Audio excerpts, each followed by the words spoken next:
आज की क्लास का टॉपिक है आपका कूलिंग सिस्टम। जो कूलिंग सिस्टम है वो दो प्रकार का होता है, एक एयर कूलिंग सिस्टम और एक वाटर कूलिंग सिस्टम।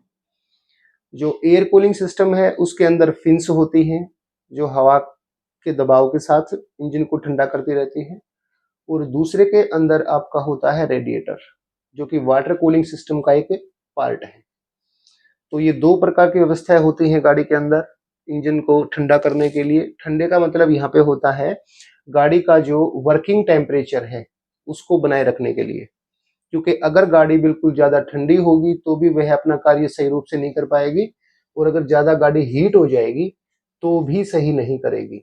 तो उस इंजन को चलने के लिए एक वर्किंग टेम्परेचर चाहिए, और उसको मेंटेन करने के लिए हम इसकी व्यवस्था करते हैं। जो एयर कूलिंग सिस्टम है वो छोटी गाड़ियों में होता है या छोटे इंजन में होता है, लेकिन जब वो इंजन हम बड़ा कर देते हैं तो उसकी जो इग्निशन पावर है वो बढ़ जाएगी, और इग्निशन पावर बढ़ने के कारण उसके अंदर हीट इंक्रीज हो जाएगी, और वो हीट आपकी जो हवा है उसी ठंडी नहीं होगी। तो उसके लिए हम क्या करेंगे, रेडिएटर का प्रयोग करेंगे या वाटर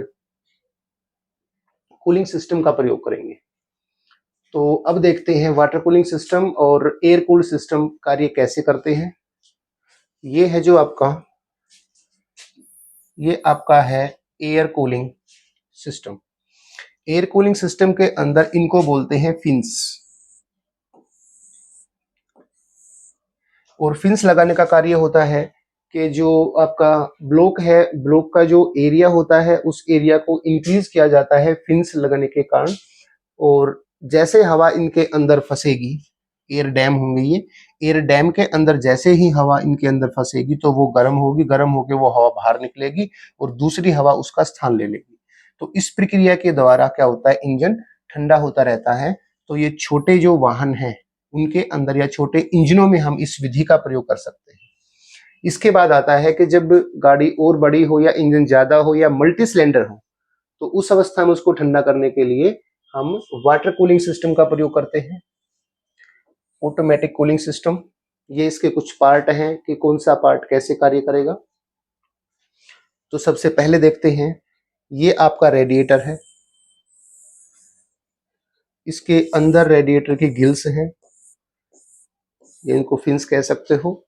ये आपका रेडिएटर फैन है, ये आपकी रेडिएटर कैप है। कैप के अंदर दो प्रकार की वाल्व होती हैं, एक वैक्यूम वाल्व होती है, वैक्यूम प्रेस रिलीज वाल्व, और एक सेक्शन के लिए होती है। और इसके बाद यहाँ पे एक होज पाइप लगा होगा और एक होज पाइप ये होगा। एक होज पाइप आपका होता है इनलेट के लिए और एक होता है आपका आउटलेट के लिए।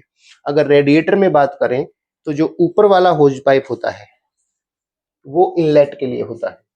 इसके अंदर से गर्म पानी अंदर आएगा या गर्म कूलेंट अंदर आएगा। ये जो नीचे वाला होता है ये आउटलेट के लिए होता है, इसके अंदर से ठंडा पानी होके और वापस बाहर जाएगा। अब इससे आगे जब चलते हैं तो इसको भेजने के लिए जो कूलिंग सिस्टम के अंदर हम वाटर पंप का प्रयोग करते हैं। ये वाटर पंप फोर्स के साथ उस पानी को गाड़ी के जो वाटर जैकेट है उसके अंदर डालता है। यहाँ से जब ये पानी जाएगा तो ये आपकी होती है कूलेंट रिजर्व बोतल, कि जब गाड़ी का टेम्परेचर बढ़ता है तो पानी के गर्म होने के कारण उसका जो वॉल्यूम इंक्रीज हो जाएगा। उस वॉल्यूम इंक्रीज होने के कारण जो कूलेंट बाहर आएगा वो इसके अंदर भर जाएगा, और जब गाड़ी ठंडी होती है तो वैक्यूम के द्वारा इसी कूलेंट को वापस रेडिएटर अपने अंदर ले लेगा। इससे जब आगे चलते हैं तो यहाँ पे आपकी लगी होती है थर्मोस्टेट वाल्व, क्योंकि अभी मैंने बताया था कि गाड़ी का जो टेम्परेचर है वो मेंटेन करने के लिए ही ये लगाया जाता है, ना कि उसको ठंडा करने के लिए। क्योंकि गाड़ी को एक सामान्य टेम्परेचर चाहिए जिसके लिए में वो अपना अच्छा कार्य कर सके। तो जो थर्मोस्टेट वाल्व है ये 82 डिग्री पे सेट की जाती है। जब 82 डिग्री से टेम्परेचर ज्यादा होता है तो ये खुलेगी और रेडिएटर अपना कार्य करना शुरू कर देगा, नहीं तो बाईपास से जो पाइप है वहीं से पानी इंजन के ब्लॉक के अंदर घूमता रहेगा। इसके साथ में जो ये लगा हुआ आपका एयर फ्लो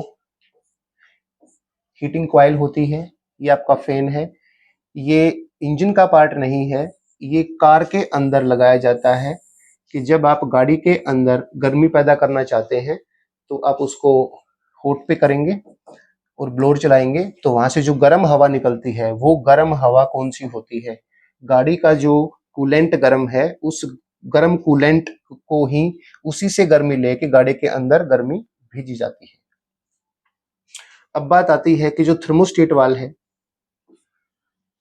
इसको 82 पे सेट किया जाता है, क्योंकि 82 से अगर नीचे टेम्परेचर रहता है तो गाड़ी अपना कार्य पूर्ण रूप से नहीं कर पाएगी। अगर ये 82 से ऊपर चली जाएगी तो भी वो सही रूप से काम नहीं करेगी। इसको बोलते हैं वार्म होना, वार्म अप। जैसे आप फिजिकल करते हैं तो उसके लिए आपको पहले वार्म अप होना होता है, उसके बाद ही आप एक्टिविटी शुरू करते हैं। उसी प्रकार इंजन को भी पहले सही रूप से लोड लेने के लिए थोड़ा वार्म अप होने की आवश्यकता होती है। तो ये काम तभी करेगी जब गाड़ी का टेम्परेचर इससे बढ़ जाएगा, क्योंकि इससे ज्यादा हीट होने के बाद में फिर गाड़ी अपना लोड वापस उठाना बंद कर देगी, क्योंकि हीट होने के कारण जो उसके पुर्जे हैं, पिस्टन है, रिंग है, उनका वॉल्यूम बढ़ जाएगा और गाड़ी थोड़ा लोड लेके चलेगी। तो उस अवस्था में उससे बचने के लिए फिर कूलिंग सिस्टम अपना कार्य शुरू कर देता है। अब बात करते हैं कि अगर इससे भी कार्य ना बने तो क्या होगा फिर। तो सबसे पहले हमने बात की थी फिंस की। अगर कोई सामान्य इंजन है छोटा तो उसको हम फिंस के द्वारा ठंडा कर सकते हैं। अब बात आई दूसरी कि अगर इंजन उससे बड़ा है तो हम उसके लिए वाटर कूलिंग सिस्टम का प्रयोग करेंगे। अगर अब भी हमें प्रॉब्लम है कि गाड़ी अब भी हीट है, ठंडी नहीं हो रही है, तो उसके लिए फिर हम ऑयल गैलरी का प्रयोग करेंगे। ऑयल गैलरी मीन्स जो इंजन ऑयल है उस इंजन ऑयल को ऑयल गैलरी जो आपके सिलेंडर के अंदर ब्लॉक के अंदर होती है उसके साथ से हम ऑयल को गुजारेंगे, और जब यहां से ऑयल जाएगा तो वो ऑयल भी ठंडा होता रहेगा। अगर इससे भी काम ना बने तो उसके बाद फिर आप सिर्फ एक ही कार्य कर सकते हैं, जो गाड़ी का रेडिएटर है इस रेडिएटर का जो एरिया है या बड़ा रेडिएटर ही लगा सकते हैं। ये है आपका गाड़ी का ठंडा होने का सिस्टम। इसके साथ एक पॉइंट और होता है, जो आपका नीचे ऑयल सम होता है, इसके अंदर ऊपर जो ब्लॉक के अंदर क्रैंक चलती है, यहां पे एक पाइप लगा होता है, इसको बोलते हैं क्रैंक वेंटिलेशन पाइप। ये पाइप क्या करता है कि जो इंजन के ब्लॉक के अंदर नीचे जो शम है ऑयल, उसके अंदर जो गर्मी होती है वो इसको बाहर निकालता है। इसके निकालने की प्रक्रिया इस प्रकार से चलती है।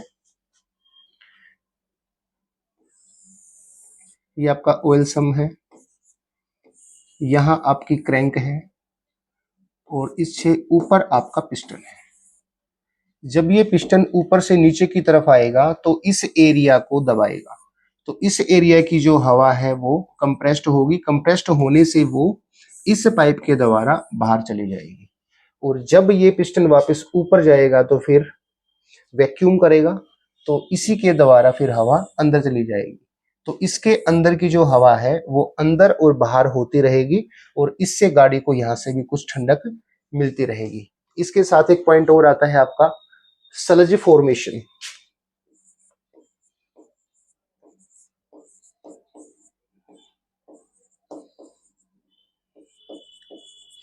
स्लज फॉर्मेशन का मतलब ये होता है कि जब आपकी गाड़ी का जो पिस्टन है उसके साथ से अगर कुछ धुआं गाड़ी के नीचे ऑयल सम में आने लग जाएगा, तो वो जो धुआं है या जो गैसें हैं वो उस ऑयल के साथ मिलके उसको कुछ गाढ़ा कर देंगी, और इस प्रकार की क्रिया में जो उसका लुब्रिकेशन करने की जो प्रक्रिया है वो कुछ परसेंट कम हो जाएगी। ऐसा होना क्या कहलाता है, स्लज फॉर्मेशन कहलाता है। तो ये था आपका कूलिंग सिस्टम, जिसके अंदर आपने फिंस, वाटर कूलिंग सिस्टम और ऑयल कूलर आदि के बारे में पढ़ा।